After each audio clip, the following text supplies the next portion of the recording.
প্রিয় একাদশ শ্রেণীর শিক্ষার্থী বন্ধুরা, অনলাইন ক্লাসে তোমাদের স্বাগত। আমি কামরুন নাহার, প্রভাষক, ফিনান্স, ব্যাংকিং ও বিমা, police lines school and college, Bogura. আজকে আমি তোমাদের সাথে আলোচনা করব ফিনান্স, ব্যাংকিং ও বিমার দ্বিতীয় পত্রের চতুর্থ অধ্যায়। অধ্যায়ের নাম ব্যাংক হিসাব। যদিও আমরা কলেজ বন্ধ হওয়ার আগে এই চতুর্থ অধ্যায় শেষ করতে পেরেছিলাম, তারপরেও যেহেতু তোমাদের সামনে বার্ষিক পরীক্ষা, তো বার্ষিক পরীক্ষার সিলেবাসে তোমাদের এই অধ্যায়টা আছে। তো বার্ষিক পরীক্ষাকে সামনে রেখেই মূলত আজকের এই ক্লাস। এই অধ্যায়টা আমরা যদিও আলোচনা করেছি, তারপরও আজকে আবারও একটু তোমাদের মনে করিয়ে দেওয়ার জন্যই মূলত আজকের এই ক্লাস নেওয়া। এবং তোমরা জানো যে ফিনান্স, ব্যাংকিং ও বিমার দ্বিতীয় পত্রের পুরা থিওরিক্যাল প্রশ্ন হয়, এখানে কোনো অঙ্ক থাকে না। তো এই ক্ষেত্রে থিওরিক্যাল প্রশ্নের অ্যান্সার করার জন্য আমি তোমাদেরকে বরাবরই যে বিষয়টা বলি, মূল বিষয়টা ভালোভাবে বুঝবে। অর্থাৎ অধ্যায়ভিত্তিক যে টপিকগুলা দেয়া থাকে, এই টপিকগুলার মূল বিষয়বস্তু কি এটা প্রথমে বোঝার চেষ্টা করবা। তাহলে দেখবা যে সৃজনশীল প্রশ্ন বা এমসিকিউ প্রশ্ন, যে প্রশ্নই হোক না কেন, সহজে অ্যান্সার করতে পারবা। তো এই জন্য মূল বিষয়বস্তু আগে ভালোভাবে বুঝতে হবে। আমরা এখন আলোচনায় চলে যাই। দেখো যে অধ্যায়টার নাম ব্যাংক হিসাব। আমরা প্রথমে জানবো ব্যাংক হিসাব কি। ব্যাংক হিসাব জানার আগে আমরা একটু ব্যাংক কি এই সম্পর্কে জানবো। যদিও আমরা এটা প্রথম অধ্যায়ে শিখেছি যে ব্যাংকটা কাকে বলে, তারপরে তোমাদের আবার একটু স্মরণ করিয়ে দেওয়ার জন্য আজকে ব্যাংকটা আমরা আবার একটু আলোচনা করব এবং ব্যাংক সম্পর্কে জানবো। দেখো, ব্যাংক হচ্ছে একটা আর্থিক ও মধ্যস্থ ব্যবসায়ী প্রতিষ্ঠান। অর্থাৎ ব্যাংকে আর্থিক ও মধ্যস্থ ব্যবসায়ী প্রতিষ্ঠান বলা হয়। কেন বলা হয় আমরা এই চিত্রটা ভালোভাবে বুঝলেই সেটা বুঝতে পারবো যে কেন মধ্যস্থ ব্যবসায়ী বলা হয়। দেখো, যা কি করে আমানতকারী। আমানতকারী কারা? আমানতকারী অর্থাৎ বিভিন্ন ব্যক্তি বা প্রতিষ্ঠানের নিকট থেকে আমানতকারী হিসাবে যখন অর্থ জমা নেবে ব্যাংক, তো সেই অর্থ জমা নিয়ে সেখান থেকে কি করবে, এই আমানতকৃত অর্থ থেকে আবার ঋণ প্রদান করবে। ঋণ প্রদান করবে, তো ঋণগ্রহীতাও কারা? ঋণগ্রহীতাও কিন্তু আবার বিভিন্ন ব্যক্তি বা প্রতিষ্ঠানে কিন্তু আবার ঋণ গ্রহণ করবে। তো তাহলে যে ব্যাংক কি করে, আমানতকারীর নিকট থেকে অর্থ জমা নেয় এবং এই জমাকৃত অর্থ থেকে আবার কি করে, ঋণ প্রদান করে, ঋণ দেয়।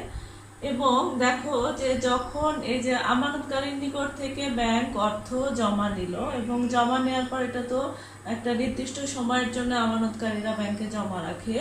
তো নির্দিষ্ট সময় পরে যখন আমানতকারী অর্থটা ফেরত নেবে, তো সেই ক্ষেত্রে ব্যাংক কম সুদ দেয়। অর্থাৎ এখানে সুদের হারটা কম বা কম পরিমাণে সুদ দেয়, আসলের সাথে কম পরিমাণ সুদ দিয়ে থাকে। এবং এই আমানতি অর্থ আবার ব্যাংক যখন ঋণ প্রদান করতেছে তখন আবার কি করতেছে, ঋণগ্রহীতার কাছ থেকে কি করবে, ঋণের অর্থ আদায় করবে। তো ঋণের অর্থ যখন আদায় করবে, তখন সেই ক্ষেত্রে ঋণগ্রহীতার কাছ থেকে ব্যাংক যখন অর্থ ফেরত নেবে তখন সুদের হারটা বেশি নেবে, অর্থাৎ অধিক পরিমাণে সুদ নেবে। এবং এই দুই সুদের পার্থক্যই হচ্ছে কি, ব্যাংকের আয়। এবং এই আয় থেকে ব্যাংকের যাবতীয় খরচ বাদ দিলে থাকে ব্যাংকের মুনাফা। এই জন্য গ্রাহককে সেবা দিয়ে সন্তুষ্টির মাধ্যমে ব্যাংকে মুনাফা অর্জন করতে হয়। তাহলে আমরা নিশ্চয়ই বুঝতে পারলাম যে ব্যাংকে কেন আর্থিক ও মধ্যস্থ ব্যবসায়ী প্রতিষ্ঠান বলা হয়। কারণ ব্যাংক কি করতেছে, যে এক পক্ষের নিকট থেকে টাকা জমা নিচ্ছে এবং জমাকৃত অর্থ অন্য পক্ষকে আবার কি করতেছে, ঋণ দান করতেছে। তো এই জন্যই ব্যাংকে কি বলা হয়, আর্থিক ও মধ্যস্থ ব্যবসায়ী প্রতিষ্ঠান। এবং এই ক্ষেত্রে কিন্তু ব্যাংক জনগণের কাছ থেকে টাকা নিচ্ছে, আবার জনগণকে সেটা কি করতেছে, সেখান থেকে ঋণ প্রদান করতেছে। এই জন্য এবং যারা ব্যাংকে লেনদেন করে তাদেরকে কি বলে, গ্রাহক। গ্রাহককে সেবা দিয়ে সন্তুষ্টি অর্জন করার মাধ্যমে কিন্তু ব্যাংকে মুনাফা অর্জন করতে হয়। অর্থাৎ গ্রাহক বৃন্দের সাথে ব্যাংকের সম্পর্ক প্রতিষ্ঠিত হয় মূলত এই ব্যাংক হিসাবের মাধ্যমে। যে কোনো ব্যক্তিকে কিন্তু ব্যাংকের গ্রাহক বলা যাবে না, কারণ হচ্ছে কেউ যদি ধরো গ্যাস বিল বা বিদ্যুৎ বিল ব্যাংকে গিয়ে জমা দেয়, তাহলে কিন্তু সেই ক্ষেত্রে ওই ব্যক্তিকে ব্যাংকের গ্রাহক বলা যাবে না। ওই ব্যক্তি হচ্ছে ওই গ্যাস বা বিদ্যুৎ সরবরাহকারী কোম্পানির কি গ্রাহক, এবং এই ক্ষেত্রে ব্যাংক ওই গ্যাস বা বিদ্যুৎ সরবরাহকারী প্রতিষ্ঠানের প্রতিনিধি হিসাবে কি করতেছে, অর্থ জমা নিচ্ছে। তাহলে আমরা ব্যাংক হিসাবের সংজ্ঞাটা এইভাবে বলতে পারি যে আর্থিক লেনদেনের সুযোগ প্রদানের লক্ষ্যে ব্যাংক গ্রাহকের নামে যে হিসাব খোলে তাকে কি বলা হয়, ব্যাংক হিসাব বলা হয়। এবং এই ব্যাংক হিসাবটা ব্যাংকের সাথে গ্রাহকের সম্পর্কের ভিত্তিস্বরূপ মনে করা হয়, কারণ একজন গ্রাহক প্রথমে তাকে কি করতে হবে, গ্রাহক হতে চাইলে ব্যাংকে হিসাব খুলতে হবে, এরপরে কিন্তু ব্যাংকের সাথে যাবতীয় লেনদেন সম্পাদিত হবে। তো এই ক্ষেত্রে একজন গ্রাহককে প্রয়োজনীয় আনুষ্ঠানিকতা পালন করেই মূলত ব্যাংক হিসাব খুলতে হয়। প্রয়োজনীয় আনুষ্ঠানিকতা বলতে বোঝায় যে ব্যাংকে যখন কেউ হিসাব খুলতে চাইবে তখন তাকে কি করতে হবে, ব্যাংক থেকে আবেদনপত্র সংগ্রহ করতে হবে, আবেদন ফর্ম পূরণ করতে হবে, এবং হচ্ছে এর সাথে ব্যাংক যে সংযুক্ত অর্থাৎ যে কাগজপত্রগুলো চাইবে সেগুলো জমা দিতে হবে, এখানে সেইটা বোঝাচ্ছে।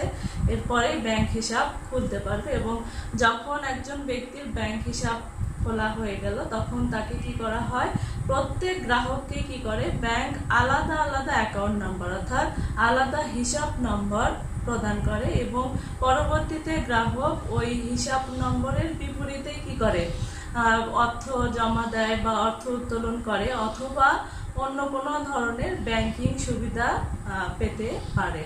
তো এইটাই হচ্ছে ব্যাংক হিসাব। এখন আমরা জানবো নমুনা স্বাক্ষর কার্ড সম্পর্কে। ব্যাংক হিসাব পরিচালনার ক্ষেত্রে বিশেষ করে অর্থ উত্তোলনের ক্ষেত্রে বা হিসাব গ্রহীতার পরিচিতির প্রয়োজনে নমুনা স্বাক্ষর কার্ড খুবই গুরুত্বপূর্ণ। অর্থাৎ ব্যাংক হিসাব খোলার সময়ে ব্যাংক যে ছাপানো কার্ডে গ্রাহকের নাম ও নমুনা স্বাক্ষর সংরক্ষণ করে তাকে কি বলা হয়, নমুনা স্বাক্ষর কার্ড। এটা অনেক সময় ব্যাংক চাইলে আবেদনপত্রের সাথেও নমুনা স্বাক্ষর কার্ড গ্রাহককে দিয়ে থাকে, আবার অনেক ক্ষেত্রে যদি ব্যাংক মনে করে সেই ক্ষেত্রে ব্যাংক হিসাব খোলার পরেও নমুনা স্বাক্ষর কার্ড সংরক্ষণ করতে পারেন। তো আমরা একটু চিত্রটা দেখি যে ধরো নমুনা স্বাক্ষর কার্ডটা এরকম হয়। এখানে হিসাব নং দেয়া থাকে, অর্থাৎ ওই গ্রাহকের যে হিসাব নম্বর সেটা দেয়া থাকবে, এবং হচ্ছে ব্যাংক উল্লেখ থাকবে, ব্যাংকের শাখা যে শাখায় লেনদেন করে এখানে সেই শাখাটা উল্লেখ থাকবে। এরপরে দেখো হিসাব ধারকের পূর্ণ নাম থাকবে, স্বাক্ষর দিতে হবে, এবং শেষে থাকবে দায়িত্বপ্রাপ্ত কর্মকর্তার স্বাক্ষর। তো নমুনা স্বাক্ষর কার্ডটা এরকম হয়। আমরা একটু দেখি যে এখানে ধরো একটা নাম দিলাম আমরা, মোহাম্মদ হানিফ।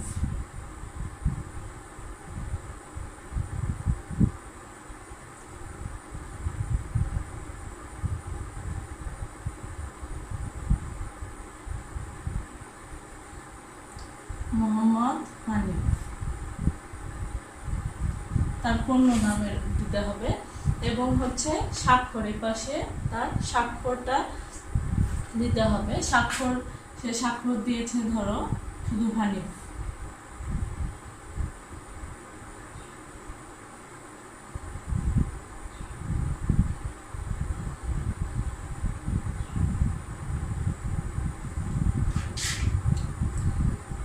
তাহলে এটা আমরা আপাতত ধরে নেই যে এটা হচ্ছে মোহাম্মদ হানিফের সম্পর্কিত নমুনা স্বাক্ষর কার্ড। তো এই ক্ষেত্রে এটা ব্যাংকে কি থাকে, রক্ষিত থাকে।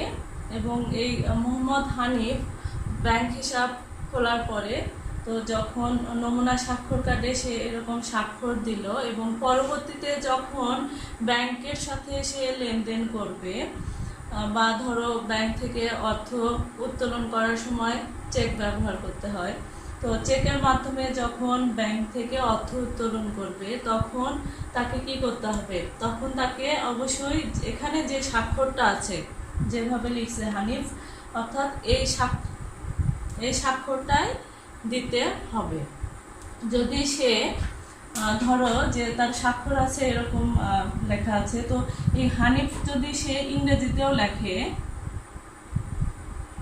তাহলে সেটাও কিন্তু ব্যাংকে গ্রহণযোগ্য হবে না। বা যদি মোহাম্মদ হানিফও লেখে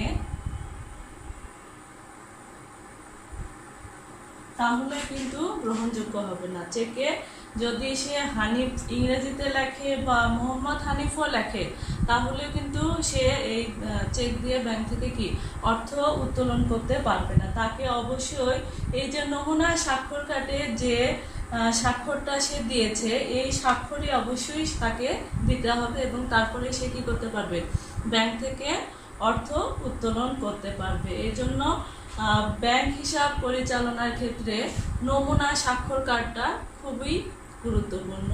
তাহলে আমরা নমুনা স্বাক্ষর কার্ডের সংজ্ঞাটা এইভাবে বলতে পারি যে চেকের স্বাক্ষর যথাযথ কিনা সেটা মিলিয়ে দেখার জন্য ব্যাংক তার গ্রাহকের পূর্ণ নাম ও স্বাক্ষর যে কার্ডে সংরক্ষণ করে সেটাকে কি বলে, নমুনা স্বাক্ষর কার্ড। এইভাবে তোমরা লিখতে পারো। আশা করি তোমরা বুঝতে পেরেছো যে নমুনা স্বাক্ষর কার্ডটা কি। এখন জানবো ব্যাংক পাসবই সম্পর্কে। লেনদেন সংক্রান্ত তথ্য লিপিবদ্ধ করার জন্য ব্যাংক গ্রাহককে সাধারণত এই পাসবই প্রদান করে থাকে। অর্থাৎ সাধারণত সঞ্চয়ী হিসাব খোলার পরে ব্যাংক তার গ্রাহককে এই ব্যাংক পাসবইটা প্রদান করে থাকে। তো ব্যাংক পাসবইয়ের উপরে এখানে গ্রাহকের নাম এবং হিসাব নম্বর থাকে এবং এর ভিতরে নির্দিষ্ট তারিখ অনুযায়ী প্রারম্ভিক জের অর্থাৎ প্রাথমিক জমা কত, অর্থ উত্তোলন, অর্থ জমাদান, প্রাপ্তি প্রদান এবং সমাপনী জের অর্থাৎ গ্রাহকের হিসাবে কত টাকা থাকলো, এইগুলা কি করা থাকে এই ব্যাংক পাসবইয়ে লিপিবদ্ধ করা থাকে। অর্থাৎ ব্যাংক পাসবইটা ব্যাংকে রক্ষিত যে খতিয়ান থাকে সেটার সংক্ষিপ্ত অনুলিপি এই ব্যাংক পাসবইটা। তাহলে আমরা ব্যাংক পাসবইয়ের সংজ্ঞাটা এইভাবেই বলতে পারি যে সঞ্চয়ী হিসাব খোলার পরে ব্যাংক তার গ্রাহককে লেনদেন সংক্রান্ত তথ্য লিপিবদ্ধ করার জন্য বা লেনদেন সংক্রান্ত তথ্য সরবরাহের জন্য যে ক্ষুদ্র আকৃতির বই প্রদান করে তাকে কি বলা হয়, ব্যাংক পাসবই বলা হয়। তবে বর্তমানে কম্পিউটার প্রযুক্তির ব্যবহারের ফলে ব্যাংক পাসবইয়ের ব্যবহার অনেকটাই কমে গিয়েছে। এটাই ব্যাংক পাসবই, অর্থাৎ যেখানে গ্রাহকের লেনদেন সম্পর্কিত যাবতীয় তথ্য লিপিবদ্ধ করা থাকে। এখন আমরা জানবো কেওয়াইসি ফরম সম্পর্কে। কেওয়াইসি এর পূর্ণরূপ নো ইয়োর কাস্টমার, বাংলায় বলে তোমার গ্রাহককে জানো। কেওয়াইসি ফরমের মাধ্যমে ব্যাংক তার গ্রাহক সম্পর্কে সঠিক তথ্য জানতে পারে এবং এই কেওয়াইসি ফরম গ্রাহকের লেনদেন সংক্রান্ত স্বচ্ছতা নিশ্চিত করে। অর্থাৎ যে ফরমের মাধ্যমে ব্যাংক তার গ্রাহক সম্পর্কে জানতে পারে, সঠিক তথ্য জানতে পারে, তাকে কি বলা হয়, কেওয়াইসি ফরম।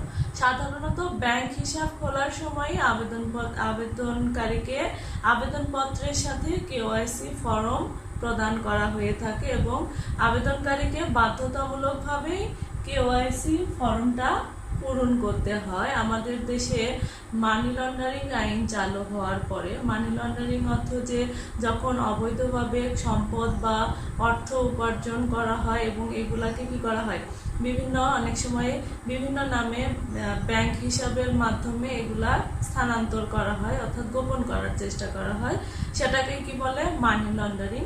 তো এই মানি লন্ডারিং আইন চালু হওয়ার পরে এই ভুয়া নামে ব্যাংক হিসাব খোলা বা অনলাইন লেনদেনগুলা নিয়ন্ত্রণের জন্যই মূলত বাধ্যতামূলকভাবে এই কেওয়াইসি ফর্মটা পূরণ করতে হয়। অর্থাৎ কেওয়াইসি ফর্মের মাধ্যমে একজন গ্রাহক সম্পর্কে সঠিক তথ্য জানতে পারা যায় এবং এই কেওয়াইসি ফর্মের মাধ্যমে একজন গ্রাহক কি উদ্দেশ্যে হিসাব খুলবে বা কেমন ধরনের লেনদেন করবে বা ওই গ্রাহকের সম্পদের পরিমাণ কত বা ওই গ্রাহক কোনো অবৈধ কাজে জড়িত কিনা, এই সব তথ্য কেওয়াইসি ফর্মের মাধ্যমে অনেকটা জানতে পারা যায়।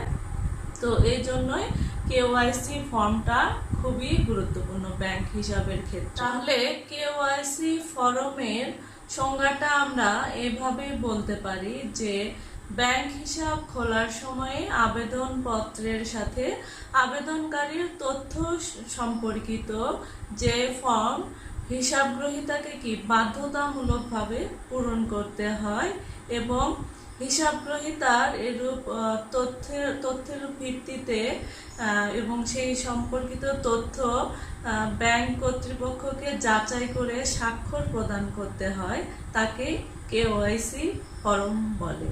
প্রিয় শিক্ষার্থী বন্ধুরা, আজকের ক্লাসে আমরা যে বিষয়গুলো আলোচনা করলাম আশা করি তোমরা বুঝতে পেরেছো।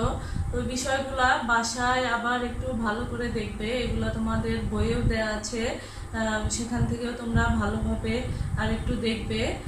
আজ এই পর্যন্তই, তোমরা ভালো থাকো। আল্লাহ হাফেজ।